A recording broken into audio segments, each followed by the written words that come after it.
नमस्कार दोस्तों। आज का ये सच्ची कहानी है, झारखंड प्रदेश की है। झारखंड प्रदेश में ही एक छोटी सी परिवार रहा करता था। परिवार में एक लड़की हुआ करती थी और उसकी पापा और मम्मी। पापा मम्मी ने लड़की को अच्छा खासा पढ़ाया। वो लड़की भी पढ़ाई में बहुत इंटेलिजेंट थी। जैसे पढ़ाई किया, पढ़ाई होने के बाद यूपीएससी एग्जामिनेशन दिया। जैसे यूपीएससी पास करने के बाद उसकी ट्रेनिंग झारखंड प्रदेश में हुआ। झारखंड प्रदेश में ही उसकी ट्रेनिंग होने के बाद, ट्रेनिंग जैसे खत्म हो गया, जो लड़की है अपना घर आ गई। जैसे घर आई तो उसकी पापा मम्मी ने बोला, बेटी तुम अब 30-32 साल का होगे और तुम्हें शादी करा देंगे। फिर लड़की बोली, नहीं पापा, अभी तो मैं देश दुनिया अभी तक तो घुमा नहीं, कुछ देखा नहीं। सिर्फ और सिर्फ मैं घर से गया स्कूल, स्कूल से घर। अब देश दुनिया थोड़ा घूमने दो, तभी मैं शादी करूंगी। पापा मम्मी ने बोला, ठीक है बेटी, तुम्हारा इच्छा है। फिर जैसे यूपीएससी एग्जामिनेशन देने के बाद ट्रेनिंग भी खत्म हो गया, घर में कुछ दिन रहा। घर में रहने के बाद उसका पोस्टिंग हुआ धनबाद, झारखंड। और जो लड़की का नाम है सुष्मिता। दोस्तों, एक दिन ऐसे हुआ, जैसे पोस्टिंग उसकी लेटर आ गया उसके पास। लेटर आने के बाद, क्योंकि आईपीएस थाना का मालिक होते हैं, जैसे ड्राइवर सुष्मिता का घर कार लेके पहुंचा। पहुंचने के बाद सुष्मिता बोली, जो आईपीएस जो नया चयन हुआ जिसकी, तो ड्राइवर को बोला, तुम्हें एक काम करना पड़ेगा और मैं जैसे जैसे बोलूंगी तुम्हें वहीं जाना पड़ेगा। तो ड्राइवर बोला कि ठीक है मैडम जी, आपका आदेश है। तो सुष्मिता ने बोली कि मुझे ऐसे जगह में छोड़ दो, सुनसान जगह में छोड़ के आ जाओ। तो ड्राइवर बोला कि ठीक है मैडम।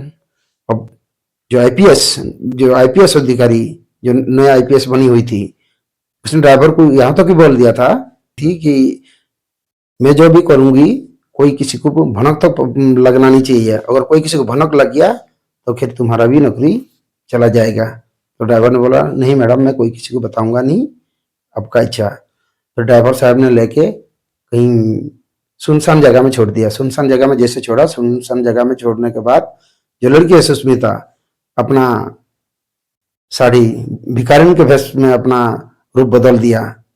अंदर में अपना पुलिस ड्रेस थी और बाहर से ऐसे ही मतलब कचरा मचरा साड़ी पहन लिया। जैसे साड़ी पहनने के बाद अब धनबाद पुलिस स्टेशन की तरफ धीरे धीरे आगे आगे बढ़ने लगा। जैसे धनबाद पुलिस स्टेशन अंदर पहुंच गया, कैंपस के अंदर पहुंचने के बाद इधर उधर देखने लगा, क्योंकि नया उनकी चयन हुआ है। पहले वहां इसीलिए वो भिखारिन सज-बज के आया था। इसीलिए भिखारिन सज-बज के आई थी वो, कि थाना का पहले तदारक कर रही थी कि थाना का परिवेश क्या है, कैसे है और कैसे यहाँ पे ड्यूटी होता है। उसी के सिलसिला में अपना रूप को, भेष को बदल के भिखारिन के रूप में आ गया थाने में। जैसे थाने में आया, थाने में आने के बाद एकदम अंदर बढ़ गया। अंदर जाने के बाद जो कांस्टेबल हवलदार वगैरह, उन लोग को पता भी नहीं था। और जैसे देखा वहां पे थाना बाबू का नजर पड़ गया। थाना बाबू ने कांस्टेबल को हड़काया, बोला, अरे तुम लोग को दिखता ही नहीं है, भिखारिन साला हमारे अंदर कैसे घुस गए। तो कांस्टेबल बोला कि बाबूजी हमने देखा नहीं था। तो जो बड़े बाबू ने बोला कि इस भिखारिन को वहां से बाहर, यहाँ से बाहर भगाओ। फिर उसको समझा बुझा के बोला कि, और थाना बाबू ने यहाँ तक बोल दिया कि इसको कुछ 100-200 रुपये दे दो और कुछ खाने के लिए दे दो और इसको बाहर भगा दो, हमारा काम डिस्टर्ब कर रही है ये। फिर जो भिखारिन ने बोला, नहीं बाबूजी, मुझे पैसे नहीं चाहिए, मुझे खाने का भी नहीं चाहिए, मैं तो सिर्फ ऐसे ही आ गई थी मैं। फिर उसको जबरदस्ती करके कांस्टेबल और हवलदार सब मिलके उसको बाहर निकाल दिया। बाहर निकालने के बाद एक पेड़ के नीचे चुपचाप बैठा रहे।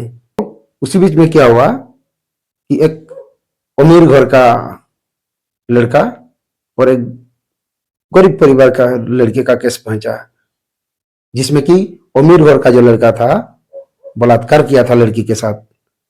तो जो अमीर घर का लड़का है, उसे कांस्टेबल, हवलदार सबको अपना इकट्ठा करके कुछ समझा बुझा रहा था कि केस को यहीं रफा दफा कर दो, जो पैसे चाहिए मैं देने के लिए तैयार हूँ। अब जो लड़की लड़की पक्ष में है, लड़की क्योंकि गरीब आदमी है, लड़की के पास इतना औकात नहीं है कि कहाँ से पैसे ला के देगी। फिर केस को दबाने के लिए जो अमीर घर के जो लड़का है उसके पापा खुद पुलिस वाला को मतलब खरीद रहा था। और जो भिखारिन है सुष्मिता, चुपचाप देख रही थी ऐसे ही, मतलब एक ड्रामा कर रही थी। फिर वो देख ही रहा था ऐसे ही चुपचाप अपना थाने में क्या क्या चल रहा है क्या नहीं, वो सारा अपना दिमाग के अंदर में ले रही थी। दोस्तों क्या हुआ, जो सुष्मिता मैडम है जो नया आईपीएस ऑफिसर बन के आई है, तो वो अपना धीरे धीरे करके वहां से खड़े होके थाना की तरफ जाने लगी। वहां जाने के बाद क्योंकि उनको पता चल गया कि ये अब पैसे का मामला है, ये तो सब पैसे के बलबूते में ये तो खरीद रहा है सबको, क्योंकि लड़की वाला बिल्कुल गरीब है। जो नया आईपीएस मैडम ने क्या किया, वहां जाके इंग्लिश में ठोठा ठाठू सबको बोल दिया। बोलने के बाद तो उसकी मुंह ताकते ही रह गए सारे, अरे ये भिखारी ने ऐसे कैसे इंग्लिश में बोल सकती है। फिर कांस्टेबल और हवलदार और जो वहां पे बड़े बड़े अधिकारी जो भी थे, अपना जो बैच दिखाया खुलाम ठोकने लग गया। तो पुलिस जो नया आईपीएस ऑफिसर बन के जो आई थी भिखारिन बन के, वो सबको लाइन हाजिर कर दिया। फिर लड़की को बोली, लड़की के माँ बाप को बोली कि मैं तुम्हारा केस लड़ूंगी।